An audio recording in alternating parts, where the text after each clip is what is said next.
अगर आपने अपना स्पाइन का एमआरआई किया है किसी कारण से और वो एक ट्यूमर दिखा रहा है जिसको कि न्यूरोफाइब्रोमा कहते हैं, तो इसका क्या मतलब है? न्यूरोफाइब्रोमा एक नर्व शीट ट्यूमर होता है। नर्व शीट ट्यूमर का मतलब ये है कि जो नस होती है उसकी जो बाहर की परत होती है उससे उगने वाला ये एक ट्यूमर होता है। तो ये जो ट्यूमर है नॉर्मली ये कैंसर नहीं होता और ये कमर के बीच के भाग में देखने को ज्यादा मिलता है। सर्वाइकल स्पाइन में भी हो सकता है, लेकिन नीचे जैसे लंबर स्पाइन में होने के चांसेस इसके कम रहते हैं। तो नॉर्मली ये ट्यूमर एक गोल लड्डू जैसा होता है जो कि धीरे धीरे ग्रो करता है और वहां पे नसों को दबाने लग जाता है।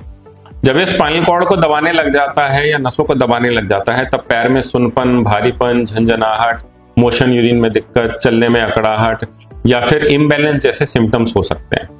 तो अगर आपको इस तरह के सिम्टम्स हैं और ये एमआरआई आपका दिखा रहा है कि आपको ये ट्यूमर भी है स्पाइन में, तो फिर इसमें सर्जरी की जरूरत हो सकती है।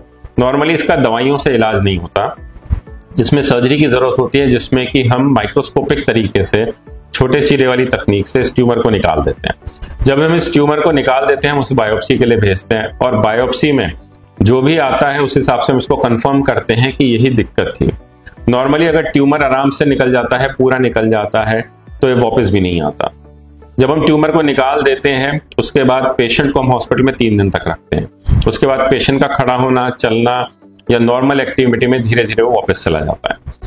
तो अगर आपका एमआरआई हुआ है और आपको ये सिम्टम्स हैं और आपका एमआरआई कंफर्म करता है कि आपको ये ट्यूमर है, तो घबराइए मत, इसका इलाज पॉसिबल है।